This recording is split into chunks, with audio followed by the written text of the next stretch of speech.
The sound of breaking glass silenced the saloon, all eyes turning to Penelope Shaw as she stood frozen by the bar, the shattered remains of a whiskey tumbler at her feet. In the dusty town of Red Hollow, Colorado, 1878, a woman couldn't afford to draw attention to herself, especially not Penelope with her peculiar voice that rumbled deep and raspy from her throat like wagon wheels over gravel. "Look who's made a mess," drawled Harriet Wilson, the mayor's wife. Not surprised, sounds like she'd break anything with that voice of hers, like a crow caught in a chimney. Laughter rippled across the saloon as Penelope's face burned hot with shame. At 24, she'd endured a lifetime of mockery for her voice, a result of scarlet fever that had nearly claimed her life at 12. The illness had spared her, but left her vocal cords damaged beyond repair.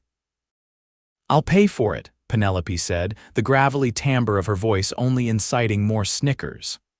"Better keep your mouth shut, girl," called another patron. "You're scaring away the horses," more laughter, crueler this time. Penelope kept her gaze on the floorboards, counting the knots in the wood as she'd done since childhood whenever the teasing became unbearable. 1, 2, 3, 4, that's enough. The deep voice cut through the jeers like a knife.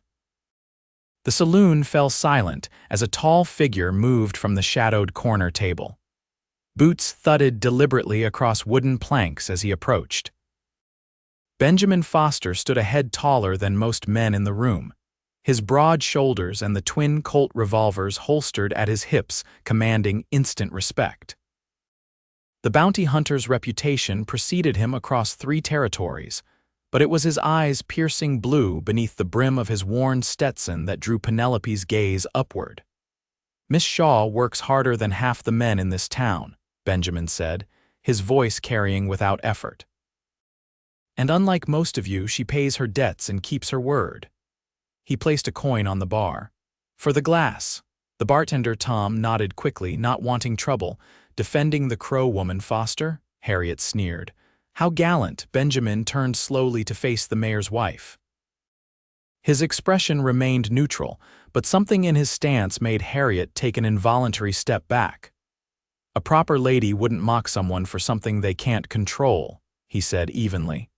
"Perhaps you'd like to demonstrate what proper sounds like, Mrs. Wilson?" Harriet's face paled. She huffed and turned away, suddenly interested in her husband's conversation. "Thank you," Penelope said quietly as the saloon gradually returned to its usual bustle, "but I can handle myself." Benjamin's expression softened slightly. "Never doubted it, but sometimes it's nice not to have to." With that, he tipped his hat and returned to his corner table, leaving Penelope with her heart beating strangely in her chest. Penelope had come to Red Hollow 3 years prior, seeking independence after her parents' death. She'd found work at the general store owned by the kindly widow Johnson, living in the small room above the shop. The widow never commented on Penelope's voice, treating her with the same matter-of-fact kindness she showed everyone. As she swept up the broken glass, Penelope couldn't help glancing toward Benjamin's table. He was a mystery to most in Red Hollow. He'd appeared 6 months ago and took a room at the boarding house, occasionally disappearing for weeks before returning, sometimes with a man tied to his saddle, wanted posters matching the captive's face. He kept to himself, polite but distant. This was the first time he'd spoken directly to her or defended her.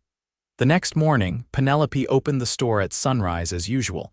The bell above the door jingled as she arranged a new shipment of canned goods. "Morning, Miss Shaw." Benjamin Foster stood in the doorway, hat in hand. Sunlight caught the golden strands in his light brown hair. "Mr. Foster," Penelope acknowledged, fighting the urge to clear her throat. It never helped, only drawing more attention to the rasping quality of her voice. "What can I help you with today?" "Coffee, if you have it. And perhaps some jerky for the trail. Going somewhere?" She moved behind the counter, reaching for the coffee beans. "Chasing a forger toward Denver. Shouldn't take more than a week." Penelope nodded, measuring coffee beans into a paper sack. "Dangerous work." "Can be." Benjamin studied her as she worked. Your voice, it's from illness, Penelope stiffened, scarlet fever when I was 12. She looked up, challenging. Does it bother you? A half smile touched his lips. It's distinctive. That's not what most people call it. I'm not most people. He placed coins on the counter. How long have you been in Red Hollow? 3 years. Came west after my parents passed. She handed him the goods. And you're not settling here, I gather. Never settled anywhere for long. Something flickered across his face. My line of work doesn't allow for it. I suppose not. Penelope hesitated. Thank you again. For yesterday, Benjamin nodded, replacing his hat. People fear what's different, makes them cruel sometimes. Is that why you defended me? Pity. The question came out sharper than intended. No, madam. His eyes met hers directly. I admire courage. You have plenty of it, walking into that saloon with your head high, knowing what awaited you. Before Penelope could respond, the bell jingled again as Mrs. Peterson entered with her 2 children. Good day, Miss Shaw, Benjamin said, tipping his hat. She watched him go, this man of few words who somehow saw more than most. Benjamin returned to Red Hollow 11 days later, delivering his quarry to the sheriff, before checking into his usual room at the boarding house. The town was abuzz with news. A group of outlaws had robbed a bank in Socorro and were believed to be heading north. The sheriff had deputized several men, expecting trouble. Penelope was closing the store when Benjamin appeared at the door. We're closed, Mr. Foster, she called out, then recognized him in the fading light. Oh, did you need something urgent? Just wanted to let you know I'm back. He remained in the doorway, and to ask if you'd join me for supper tomorrow. Penelope's hands stilled on the ledger she'd been closing. Supper, at the hotel restaurant, 7 o'clock if it suits you. She studied his expression, looking for signs of mockery or pity. Finding none, she hesitated. Why? Because I'd like your company. His directness was disarming. But if you'd rather not know, she interrupted. I mean, yes, I would like that. Was that a smile? It vanished so quickly she couldn't be sure. 7 o'clock then. He nodded and turned to leave. Mr. Foster, he paused. Why me? There are plenty of women in town with sweeter voices and prettier faces. Benjamin looked back at her. I never much cared for sweet, and I find your face plenty pretty, Miss Shaw. He disappeared into the darkening street before she could respond. The next evening, Penelope stood before her small mirror, smoothing the blue dress she rarely wore. She'd spent an hour pinning her dark hair, trying to tame the curls into something presentable. Her reflection showed a woman with wide brown eyes and a determined chin, neither beautiful nor plain. She was early to the hotel, her nerves getting the better of her. Benjamin was already waiting, wearing a clean shirt under his usual vest, his hair damp from washing. Miss Shaw, he greeted her, rising from his chair. Mr. Foster, Benjamin, please. Then you must call me Penelope. Dinner was surprisingly comfortable. Benjamin was a good listener, asking questions about her life before Red Hollow and her work at the store. He spoke little of himself, though she gathered he'd been born in Tennessee and left home young, drifting west through various occupations before finding his calling as a bounty hunter. It's honest work, he said. The men I bring in have chosen their path. And what path did you choose? Penelope asked. Benjamin considered this. Not sure I did choose exactly. Life has a way of pushing you down certain trails. Like illness changing a voice. She rarely referenced it directly. His eyes met hers. Something like that. As they finished their meal, a commotion outside drew their attention. Shouts and the sound of running feet. Benjamin was instantly alert, hand moving to his sidearm. Stay here, he instructed, rising from the table. Of course, Penelope followed him to the door. Outside, the sheriff and several deputies were rushing toward the bank. In the distance, gunshots rang out. The Socorro gang, someone shouted. They're hitting the bank. Benjamin's expression hardened. Get inside, he told Penelope. Away from windows. Before she could argue, he was gone, running toward the commotion. Penelope retreated inside but moved to a window that offered a view of the main street. The gunfight was brief but intense. 4 men attempted to flee the bank with canvas bags. guns blazing. The sheriff's posse was ready for them. In the chaos, Penelope saw Benjamin moving with practiced precision. Using a water trough for cover as he fired at the outlaws, 3 of the robbers fell. The 4th, seeing his companions down, threw his weapon aside in surrender. When it was over, 1 deputy was wounded and 2 of the outlaws dead. The other 2 were bound and marched to the jail. Penelope waited at the hotel, heart pounding, until Benjamin returned nearly an hour later. "Are you hurt?" she demanded. "No." He looked tired but unharmed. "I should see you home. It's late." The walk to her room above the general store was quiet, both processing the evening's events. At her door, Penelope turned to face him. "Is this what it's always like? Violence finding you?" "Not always," Benjamin said, "but often enough." "And that's why you don't settle anywhere," he nodded. "Hard to put down roots when you might bring trouble to the doorstep." Penelope studied him in the dim light of the hallway lamp. "Thank you for dinner. Despite the interruption, I enjoyed it, as did I." Benjamin hesitated, then leaned forward slowly, giving her time to pull away. His lips brushed her cheek, gentle and warm. "Good night, Penelope." She watched him descend the stairs, her cheek tingling where he had kissed it. Over the next month, Benjamin remained in Red Hollow, taking no new bounties. He and Penelope settled into a routine of sorts: dinner twice a week, occasional walks on Sunday afternoons. He helped at the store when deliveries arrived, lifting heavy crates and fixing the sagging back step. Town gossip naturally followed. Harriet Wilson made a point of raising her voice when Penelope passed. "Poor man, having to listen to that awful croaking, must be desperate for female company." The words stung, but Penelope found them easier to bear with Benjamin at her side. Still, doubt crept in during quiet moments. A man like Benjamin could have his pick of women. Why choose her? On a warm June evening, they sat on the bank of the creek that ran behind the town, watching fireflies emerge as dusk settled. "I'll be leaving tomorrow," Benjamin said suddenly. "Got word of a murderer heading for Wyoming territory. Good bounty on him." Penelope's heart sank, though she'd known this day would come. "How long will you be gone?" "Hard to say. Could be weeks." Silence stretched between them. "Will you come back?" She finally asked, hating the vulnerability in her voice, both its quality and its meaning. Benjamin turned to her. "Do you want me to?" "Yes." Simple truth. He reached for her hand, his calloused fingers engulfing hers.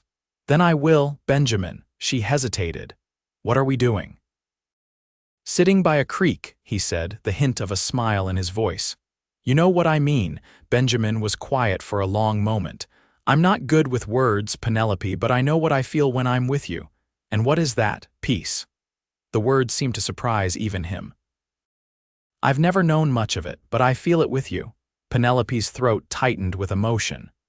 "Even with my voice," Benjamin's expression changed, something intense and almost fierce crossing his features. "Your voice is part of you. I wouldn't change it if I could." "Most people find it jarring, unpleasant. Most people are fools." He turned fully toward her.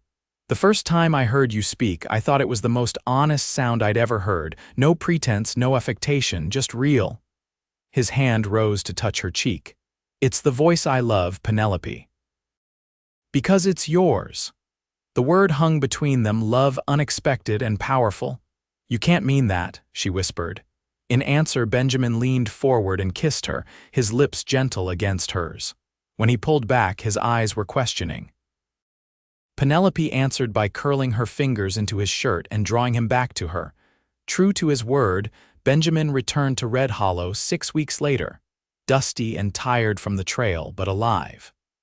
The reunion was sweet, their private moments together growing more intimate as summer turned to fall. Yet a shadow hung over their happiness. Benjamin was still a bounty hunter, and each departure might be the last. Penelope never voiced her fear, but it lived in her chest, a cold weight she carried daily. In October, catastrophe struck.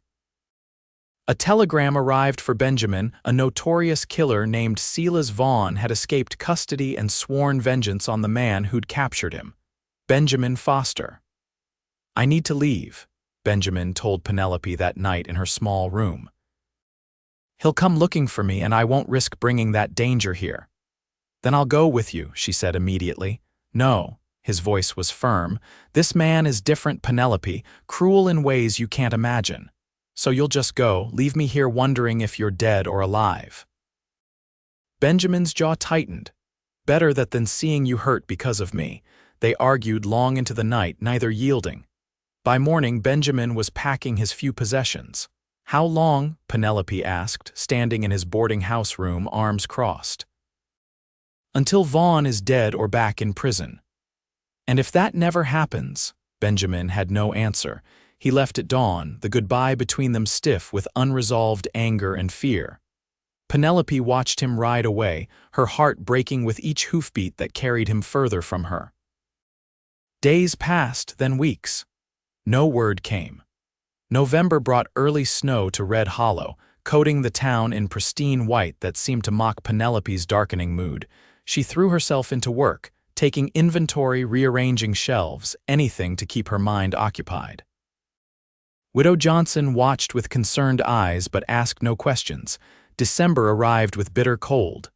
Penelope had just closed the store one evening when pounding on the door startled her. She opened it to find the sheriff, his expression grim. "Miss Shaw, you need to come with me. Now." "What's happened?" "It's Foster. He's at the doctor's. Been shot up pretty bad." The world tilted beneath her feet. Somehow Penelope found her shawl and followed the sheriff through the snow-covered streets to the doctor's house. Dr. Michaels met her at the door. "He's alive, but it was close. Bullet missed his heart by an inch." Benjamin lay unconscious on the examination table, his torso bandaged, face pale beneath his tan. Penelope moved to his side, taking his cold hand in hers. "What happened?" she asked, not taking her eyes from Benjamin's face. "Found him on the edge of town," the sheriff explained. "Horse was dead. Looks like he made it here on pure willpower. Had this on him." He handed Penelope a blood-stained wanted poster. Silas Vaughn's face stared up at her, the word deceased stamped across it in red. "He did it," the sheriff said. "Got Vaughn, but nearly died in the process." For 3 days, Penelope barely left Benjamin's side. She read to him, spoke to him in her rough voice, willing him to wake. On the 4th morning, his fingers twitched in hers. "Penelope." His voice was weak, barely audible. "I'm here." Tears blurred her vision. "Don't try to talk." "Had to come back," he whispered. "Promised." She pressed her lips to his forehead. "Rest now, we'll talk when you're stronger." Recovery was slow and painful. December turned to January as Benjamin gradually regained his strength. Penelope split her time between the store and his sick, bringing meals, changing bandages, reading aloud from newspapers and novels. One snowy afternoon, as she read by his bedside, Benjamin interrupted her. "Marry me." Penelope's voice faltered, the book slipping from her fingers. "What did you say?" "Marry me," he repeated, stronger this time. "I've been lying here thinking about all the time I've wasted, all the years spent chasing men across the frontier." "Benjamin, you're still recovering. I've never been clearer about anything." He struggled to sit up. "I love you, Penelope, your voice, your heart, your courage. I want to build a life with you. As a bounty hunter, always waiting for the next man who wants revenge." Benjamin shook his head. "No, I'm done with that life. The sheriff offered me a deputy position. It's steady work here in Red Hollow." Penelope's heart raced. "You'd stay, for good, for good." His eyes held hers. "If you'll have me, people will talk. They'll wonder what you see in a woman who sounds like me." Benjamin reached for her hand. "Let them talk. I know what I hear when you speak. I hear the woman I love, the voice I've missed every day I was gone, the sound I want to wake up to for the rest of my life." Penelope leaned forward, pressing her forehead to his. "Yes," she whispered, her rough voice thick with tears. "Yes, I'll marry you." They wed in April when the wildflowers bloomed across the plains and Benjamin could stand without pain. The ceremony was small Widow Johnson, the sheriff and his wife, the doctor, a few others who'd shown kindness to Penelope over the years. Harriet Wilson and her gossiping friends were conspicuously absent, though rumors still circulated about what Benjamin Foster could possibly see in the crow-voiced spinster. Benjamin heard such whispers one day while making his rounds as deputy. He entered the millinery shop where several women fell suddenly silent at his approach. "Ladies," he greeted them pleasantly, removing his hat. "Beautiful day, isn't it?" Mrs. Peterson nodded nervously.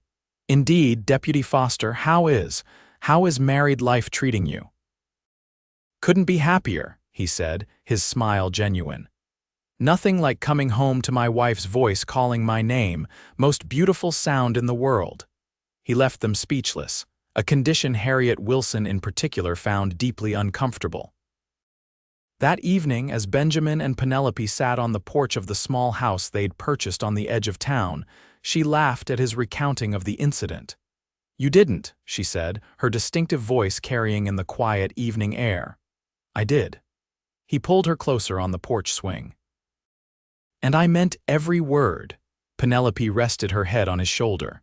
"You know, I used to pray every night that I'd wake up with a normal voice, that the fever's effects would somehow reverse themselves. And now I'm grateful," she said simply. "If my voice had been different, you might never have noticed me." Benjamin pressed a kiss to the top of her head. "I'd have noticed you, Penelope Foster. Some people are just meant to find each other, no matter what." "Is that what we are, meant to be?" "Without a doubt." His arm tightened around her. "From the first word you spoke, I was yours, raspy voice and all." As dusk settled over Red Hollow, Penelope's unique voice mingled with Benjamin's deeper tones, their laughter a harmony that needed no explanation or defense. In a town that had once mocked her difference, Penelope had found the one man who loved her not despite her voice, but because it was part of the woman who had brought peace to his restless heart. 2 years later, Penelope stood in the bedroom of their expanded house, cradling their newborn daughter. Benjamin watched from the doorway as she sang a lullaby in her distinctive voice, the sound rough but filled with such love it brought tears to his eyes. "She's perfect," he whispered, joining them. "Do you think she'll mind?" Penelope asked. "Having a mother whose voice makes people stare." Benjamin wrapped his arms around his family. "I think she'll be proud. She'll grow up knowing that what makes us different makes us who we are. And that the right people will love us completely, just as we are." Their daughter yawned, settling into sleep, soothed by the voice that had once caused Penelope so much pain, but had ultimately led her to the deepest happiness she had ever known. "Besides," Benjamin added with a smile, "no one in Red Hollow dares say a word against the deputy's wife anymore. Is that why Harriet Wilson practically runs across the street when she sees me coming? Could be that. Or could be that time you called her out at the town meeting for trying to close the school to the rancher's children." Penelope smiled at the memory. Her confidence had grown steadily in her marriage to Benjamin, her voice becoming her strength rather than her shame. "I've been thinking," she said, laying their sleeping daughter in her cradle. "Widow Johnson wants to retire. She's offered to sell me the general store." Benjamin studied her face. "Is that something you want?" "I think so. My own business." "Our business, if you're interested in being a partner when you're not keeping the peace." "I'd be honored," he said sincerely. "Though I know nothing about running a store," Penelope laughed, the sound free and uninhibited in a way it hadn't been when they first met. "You can lift the heavy things and charm the customers, while you do the actual work. Sounds fair." As night fell over Red Hollow, Penelope and Benjamin sat on their porch as they did most evenings, watching the stars emerge. The town had changed over the years, growing larger, more prosperous. New families had arrived, bringing new perspectives. The mockery that had once defined Penelope's days had faded, replaced by respect for the businesswoman and deputy's wife she had become. "I got a letter from my sister today," Benjamin said. "She's finally coming for a visit in the spring. Can't wait to meet you and the baby." "I'm nervous," Penelope admitted. "What if she doesn't like me?" Benjamin turned to face her, taking both her hands in his. "She'll love you, and even if she didn't, which is impossible, it wouldn't matter. You're my choice, Penelope. You and your voice and your courage and your heart. Always have been, always will be." Penelope leaned forward to kiss him, This man who had seen beauty where others found fault, who had heard music in her broken voice when others heard only discord. "I love you, Benjamin Foster," she said, her distinctive voice carrying across the porch. "I love you too, Penelope Foster," he replied, voice and all, especially the voice. And as they sat together under the vast Colorado sky, Penelope knew that the voice that had once marked her as different had ultimately led her to where she truly belonged, in the arms of a man who loved her completely, just as she was.